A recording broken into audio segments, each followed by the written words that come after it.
Assalamu alaikum everyone and welcome back to the channel. I'm your host Arusha Bakhtawar and today marks the beginning of a super exciting new series where we will be diving deep into a fascinating data science project. The project titled is Leveraging Deep Learning Models for Scotland Monthly Birth Rate Forecasting. This is not just a one-off video. This is the first part of a comprehensive playlist where we will be building our robust deep learning solution from the ground up. We will cover everything from initial data exploration and pre-processing all the way through advanced model building with LSTMs and transformers, evaluation and even deployment. So what exactly is this project all about? In a nutshell, we are tackling the challenge of accurately predicting the monthly birth rates in Scotland. And why is this important? Well, accurate demographic predictions are crucial for governments and health systems to effectively plan the resources, allocate the budgets, and make informed policy decisions. Think about healthcare, education, and social services. They all depend on understanding the future population trends. Our goal is to investigate whether cutting edge deep learning models, specifically LSTM or GRU networks and time series transformers, can outperform traditional forecasting models like ARIMA or XGBoost. We want to see if these powerful architectures can better capture the complex non-linear temporal dependencies and intricate the seasonal patterns present in the birth rate data over many years. For this project, we will be using the historical monthly birth registration data for Scotland, spanning from January 1998 to December 2022. Our methodology involves several key stages like data preparations, feature engineering, model architectures, training strategy, evaluation, and interpretability. In this first video, we are going to focus on the foundational yet incredibly crucial first step, which is data preprocessing. This is where we take our raw data and transform it into a clean, usable format for our deep learning models. It is often said that data scientists spend 80% of their time on data cleaning and preparations, and you will see why it's so vital today. This is a spreadsheet we will be using for this project. It consists of four tables. Out of these four tables, we will be just working on table 1 as it fulfills the project requirements. So here we are at table 1. It is a record of monthly birth registered in Scotland broken down by different NHS board areas.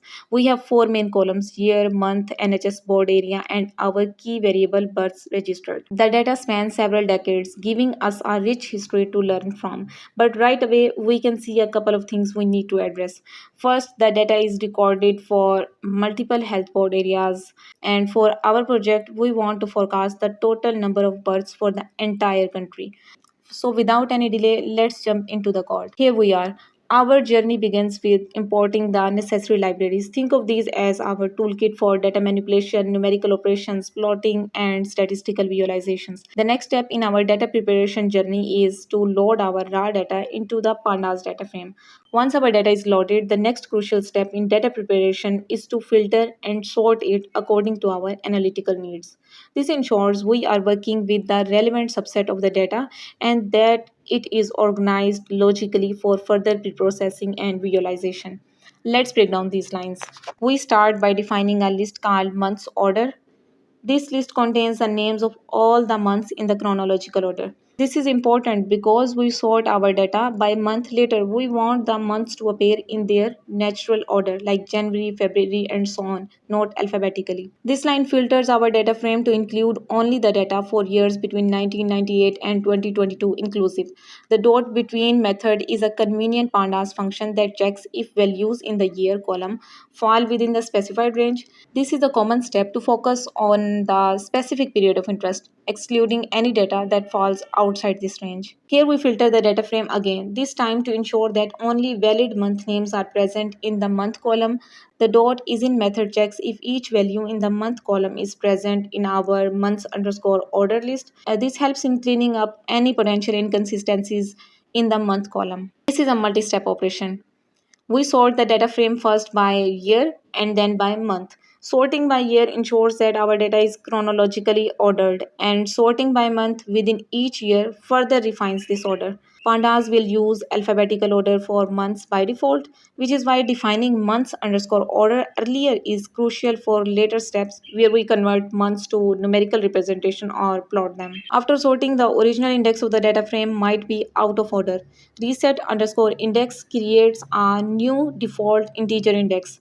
Drop is equal to true prevents the old index from being added as the new column in the data frame, keeping our data frame clean. These steps are essential for preparing our data for accurate analysis and visualization, ensuring that we are working with clean, relevant, and well ordered dataset.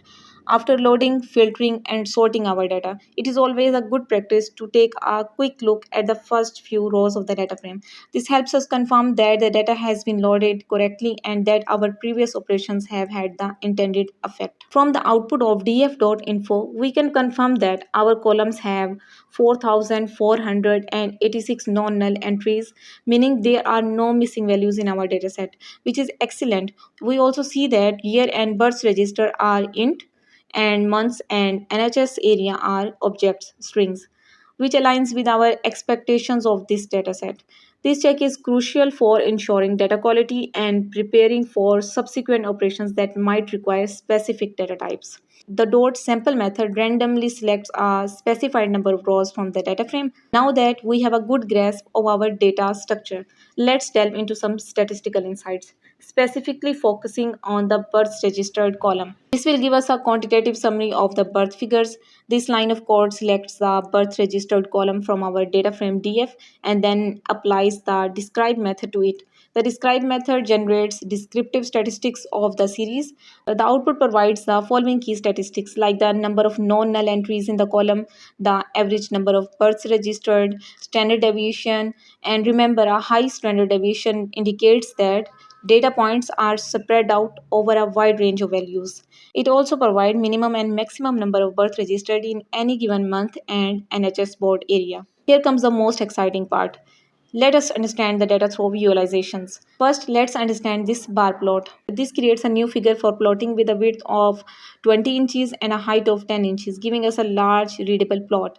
This creates a bar plot using cboard. It creates the NHS board areas on the x-axis and the total number of births on y-axis. This disables the confidence interval. Palette is equal to tab 20 applies a colorful 20 shade color palette for distinction between the bars. Here you can see that the first plot includes Scotland as an aggregate total, which may distort the comparison between the individual regions. In order to remove this distortion, we filter out the rows where the NHS board area is Scotland, a national level total. Here we display the first 5 rows of the data frame to ensure that Scotland has been removed and the structure still looks good. Here we replotted the bar chart and we can see that it's showing a fair comparison between the regions. This block generates a histogram to visualize the distribution of birth counts registered across all NHS board areas, excluding the national Scotland total. It helps us understand the frequency and spread of different birth values. Before we dive into removing outliers, let's understand what they are. Outliers are data points that are significantly different from others. They lie far away from the majority of the data. They can be caused by errors in the data entry, measurement issues, or rare events. If we don't remove or treat outliers, our model may become biased, forecast might become inaccurate, statistical assumptions like normal distributions might be violated. So, a box plot is a simple way to visually detect the outliers. The box represents the interquartile range, and anything outside 1.5 times the IQR is considered an outlier and shown as dots.